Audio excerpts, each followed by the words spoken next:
Eccoci qua ragazzi in un nuovo video. Quest'oggi andremo a far provare per la prima volta a un mio amico un'auto elettrica. Ciao Roberto. Ciao ragazzi, benvenuti sul canale. Allora, oggi faremo un piccolo test drive, visto che ti sei sempre tanto informato, ma è la prima, si può dire, la prima volta che guidi un'auto elettrica. Esatto, perché ragazzi, nonostante I vari preventivi, non mi vergogno a dirlo. Però quando sono andato a vedere la Volvo, la X30 non era ancora disponibile in concessionaria. Sono andato ultimamente per la Smart, la #1, però bella macchina. Sì, esteticamente ho visto pure gli interni belli proprio. Però sono rimasto un po' deluso dal bagagliaio, pensavo più grande. Però è sempre una macchina 4,20 m. Dentro è immensa, bagagliaio da rivedere. Porca puttana, raga. Che cosa ne pensi di questa accelerazione? Mica male. Calcolando sempre che questa è la base. È la base, non immagino cosa sia la nuova performance. Quella sì, quella è tanta roba. Ma io te l'avevo già raccontato, avevo provato la prima volta, è quella poi che mi ha fatto un attimo innamorare di sta macchina, la Model 3, quella prima di questa qua, la Dual Motor. Devastante, cioè devastante proprio.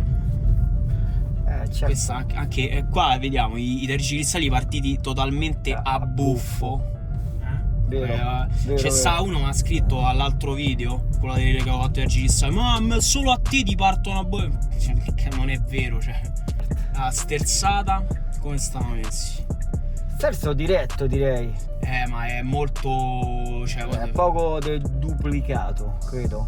Tempicci quella cosa, gira. Sì, un po' sì, devo essere sincero. Ma pure qua, visto, vabbè, mo perché è chiuso, quando fai, vabbè, poi io non so alla 500 com'è. Io ho visto una differenza abissale di sterzatura, cioè quella te giri in alto. Il raggio di sterzo, lo so, ma c'è uno sterzo talmente diretto questo che è paragonabile a quello dell'Alfa. Poi diciamo che penso che sto volante non ti aiuta, no? Non ti riesce. Vabbè, perdi un po' un attimo. Sì, perdi pure il contatto. Cioè, vabbè, ovvio, se c'hai il monitor qua davanti ti serve. Quello sì. No, sì, ma guarda, pure io non pensavo, di levarlo, di provarlo così, ma non è come già mi avevano detto, non torni indietro. Senti, invece comfort come si è trovato? Cioè sia la seduta, gli interni. Allora, la seduta devo dire una cosa, sono abituato a una 500X, non è altissima, però sicuramente ha una posizione di guida più rialzata. Però sicuramente me l'aspettavo più rigida, mentre devo dire, tutto sommato è molto comoda. Sedile confortevole, morbido. È da provare, ma adesso quando fa un po' più caldo, io già l'ho provati. I sedili rinfrescati. Mamma mia. La bomba, Fermate. Cioè, c'hai proprio la sensazione. Però devi metterla a 1, Io avevo provato perché ci sono 3 velocità. All'inizio di default sta a 3. Fermate. A 3? Tipo, no, ma penso che cervicale la butti proprio. A 1 è perfetto. Lo inizi, lo attivi prima che sali in macchina. Stai una bomba. Ho provato una bomba proprio. Le curve come te devi un attimo, lo perdi lo sterzo. Sì, te lo perdi perché c'è sta una tecnica, devi seguire con la mano, devi seguire la mano così, diciamo. Te invece se fai così e poi lasci, quello è prendi e lasci, come c'hanno. Come quelli normali, diciamo. Salutiamo le forze dell'ordine. Sempre diamo notate. Diciamo, fino adesso che è che ti ha ancora fermato dall'acquisto di un'auto elettrica? Cioè, quali sono le tue preoccupazioni? No, preoccupazioni ragazzi no, sono sti maledetti incentivi che tardano ad arrivare. È quello che ancora non ha capito nessuno. A me c'è gente che continua a dirmi hai visto, perché leggono gli articoli, hai visto il crollo delle auto? Ho detto sì, ma lo sai perché crollano? Crollano, sì, crollano perché la gente sta aspettando giustamente, ma io avrei fatto la stessa cosa, Che fate? Compri la macchina adesso senza incentivi, che poi tra un mese, tra 2 mesi te la trovi magari scontate 3, 4 mila, 5 mila euro, cioè non ha senso. Assolutamente. Solo che non capisco la manovra, cioè la capisco, però la manovra del governo che sta continuando a tardare sta cosa in maniera imbarazzante. Diciamo che dovremmo essere arrivati, perché si parla di maggio. Ma è da gennaio che... il problema è che ogni mese... Fine maggio, sì, fine gennaio, staremo a vedere. Però ragazzi, sensazione top. Veramente... Più che altro a me la prima cosa che mi ha preso proprio è la silenziosa. No, vabbè, dal video non rende, cioè non rende, ma la differenza è proprio... No, sembra veramente... Vedi questa spenta, cioè nel senso che stai andando in giro con la macchina spenta e sta ferma. Poi considerando pure queste strade del cavolo, perché tutte buche, dossi, cose, infatti... perché se stai su una strada liscia tipo un'autostrada ferma, l'autostrada è la parte proprio migliore, nel senso che te la godi paradossalmente più. Sì, no. Paradossalmente è un terreno non adatto alle auto elettriche, visto che poi se viaggi a una velocità, un'andatura autostradale del limite, tutte soffrono, no? Invece sarebbe il terreno ideale, perché vai con i controlli attivati, zero rumore, silenzio assoluto. Sì. No, ma io vabbè poi ho avuto l'opportunità di fare qualche viaggetto, proprio la differenza è incredibile, cioè è proprio un altro stile di guida, proprio più rilassato, più... Ti dici vabbè che è rilassato, fidate. Senti, cosa ne pensi invece delle autonomie? Cioè te che esigenze ci avresti? Cioè quello non è una cosa che ti sta bloccando, come tanti, no, perché l'autonomia sembra tutti quanti devono fare i viaggi dei centinaia di chilometri, il giro intorno al mondo tutti i giorni. I tempi di ricarica. Io indubbiamente la macchina d'estate, ma con l'inverno la uso per fare anche dei viaggi, ho fatto anche l'estero, però diventa nell'ottica che capita quella 1 o 2 volte l'anno, e togliersi poi il privilegio con un minimo di pianificazione poi lo fai in questa zona, perché c'è sta gente qua a piedi per la strada. Obiettivamente diventa nell'ottica, però i vantaggi rispetto a qualche ora di disagio 2 volte l'anno non vale la pena, insomma, rinunciare a un'auto elettrica, perché devo partire e farmi da Roma a Lecce tutta una tirata senza mai fermarmi. Ma poi chi la fa? Cioè io neanche cosa, con l'auto elettrica, sì, con l'auto termica lo faresti, no?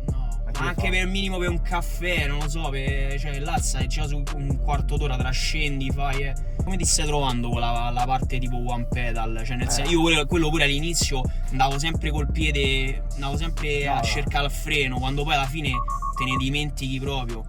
No, l'ho sempre sentita sta famosa guida one pedal. I freni te li dimentichi. I freni dimentichi, ragazzi, è spettacolare. È spettacolare proprio. Anche nel traffico non hai più il disagio di starci dentro.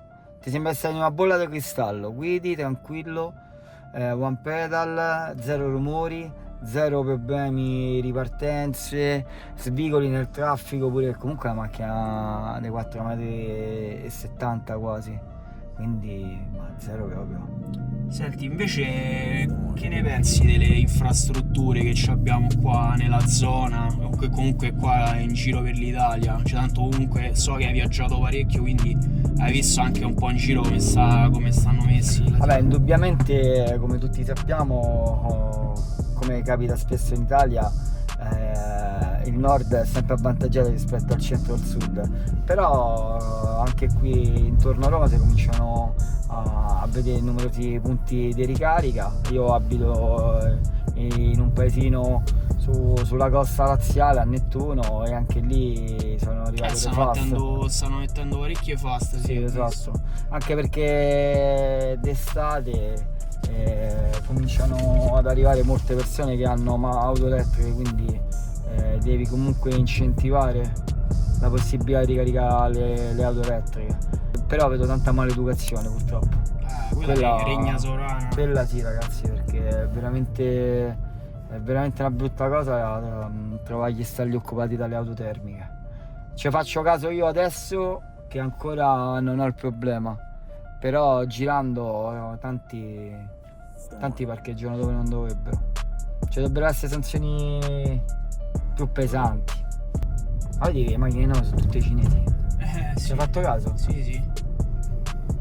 Hai visto quanto vai? Io ti sto a guardare, quanto vai col piede sempre quasi sul freno, però dopo non c'è bisogno, cioè, No, visto? non c'è bisogno. No, Poi all'inizio io ormai non ci vado neanche più. Però all'inizio facevo la stessa cosa, ti stavo a guardare apposta per vedere. Senti, invece l'infotainment che ne trovi? devo dire che l'upgrade che hai fatto Comodissimo, è lo comodo. schermetto lì così. Sì. Specialmente prima ti ho fatto vedere la. C'ha dei dubbi sul volante, però lo posso dire, volante, raga, qua devi uscire. merita. Lo schermo davanti. No, lo schermo lì così dritto, ferma, è comodissimo. Sì. Specialmente poi, vabbè, la parte là di CarPlay, tutte queste cose qua. Ma la fotocamera anteriore, cioè quella è proprio una mancanza che non ho capito, cioè. Allora, ma adesso proviamo un attimo l'autopilot, vediamo un attimo come le trovi. Allora, aspetta, come adesso questo è il coso, è soltanto. Ok, ma adesso sta inserito. Ma adesso stai a 80, che è il massimo che può arrivare, diciamo. Te ci stati a buffo. Ogni tanto. Sì, no, a poi, spot. no, ma no, non è vero che solo a te succedono queste cose. Arriva fino a 80. No, dopo alzavo, ok. come te pare. Ma senti che ti gira. Sì. Questa cosa se fai così. Mettiamo a 90. C'è dei registrati automatici. Sì, no vabbè, lo puoi pure. Lo puoi pure sì, escludere. lo puoi pure escludere. Io ce l'ho sulla mia, mai attivati. No, io ce l'ho sempre avuti, però funzionanti bene. Questi non funzionano bene nel cazzo. Perché Tesla si perde su queste cose? Non lo so. Perché? No, ma se perde, c'è la fissa dei sensori. Sì, Sposta un po' le mani. Che te ne pare? Come la vedi? Come la vedi? Vedi, sta proprio al centro, cioè nel senso.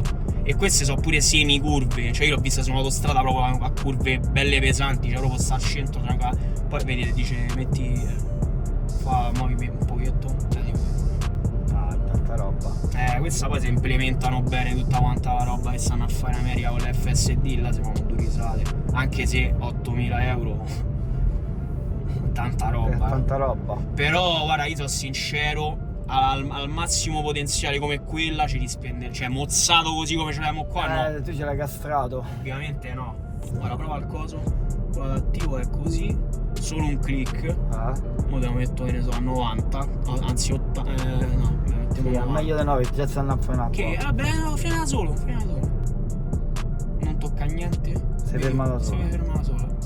Si aggancia la macchina. Fa quello ormai rimane a sta distanza. E tu, no? sì, e tu dentro Roma, un paio di spettacolo che è. Perché io lo metto pure dentro Roma, metto che ne so a 60, poi ti metti là, ciao. Sì, ovviamente il volante lo devi tenere te, però metti a cioè non so se ti ricordi prima, frizione, cosa cioè ferma. No, ti dico prima, lo faccio mo. Vabbè. Senti, che ne pensi del autopilot? Mo per quel poco ovviamente che avevo ritornando al discorso di prima, strada dritta o comunque autostrada o senti strada... la differenza di rumorosità, la strada così senza liscia, No, non è senza... quello che volevo dire, infatti. Strada a lunga percorrenza e autopilot, viaggi che è uno spettacolo. Ti viene voglia di prendere. Io che amo comunque viaggiare con qualsiasi mezzo, mi piacerebbe farlo con un'auto elettrica, ma veramente, perché ti rilassi veramente tanto. Tergicristalli counter, noi dobbiamo mettere un counter per vedere quante volte sono partiti a buffo. Ricordiamo che solo a te capita. Guarda ragazzi, è uno spettacolo. Senti, conclusioni finali? Conclusioni, era meglio non fare il giro perché ti viene conclusioni, ti viene la voglia, ragazzi, ti viene la voglia. Quella è la cosa che mi è capitata a me. Contro tutti quelli che sì, i pistoni, sì, le marce. Il rumore. Che poi questa cosa del rumore la dice gente che c'ha macchine che hanno tipo 90 cavalli, quindi non capisco. Ma poi il rumore cosa ti porta? Cioè sentire il rumore quando acceleri cosa ti porta? Cioè Senti, quindi vabbè, ci vediamo durante gli incentivi, Robè. Te sei deciso? Ci sta a pensare, vediamo un attimo questi incentivi, bisogna liberarsi dell'auto termica. Fine maggio, fine giugno, fine 2024, quando si decidono? Allora, il concessionario Smart mi ha detto che dovrebbero arrivare per metà maggio. per metà maggio. Ma dicevano pure fine gennaio. Mi ricordo pure proprio in Tesla, mi ricordo gente che andava là e dicevano no, hanno bloccato i preventivi, no, perché fine a gennaio e poi... Comunque è uno spettacolo. Cioè non sembra di sta guidare una macchina così grande. Che ti sembra più piccola, cioè nel senso... Non ti dà... forse perché c'ha comunque tanto spunto, riparte subito, svicoli, non ti sembra di aver dietro tanto di 2,5 metri di macchina? Te a casa come stai messo? Cioè Allora, nel senso, quindi stai... vabbè, stai valutando l'acquisto, di conseguenza sabato 4 maggio, ragazzi, vi do l'esclusiva. Attenzione, attenzione, a brevissimo, quindi. A breve, riunione di condominio. Poi facci sapere com'è andata. C'è il punto. All'ordine del giorno ho fatto inserire l'installazione della wallbox al posto auto, perché io, ragazzi, non ho il garage, ho il posto auto coperto, interamente coperto, perché ho la zona piloti e quindi tra l'altro ho il contatore abbastanza vicino, quindi intanto mi porto avanti verificando la possibilità di installare la wallbox, che sarebbe poi la ciliegina sulla torta, perché la possibilità di caricare in ufficio, la possibilità di caricare a casa, mica male. Vabbè, io spero che sto giretto ti sia, da come ho capito, ti sia piaciuto e che ti abbia dato, diciamo, un aiuto in più per scegliere la tua prossima auto.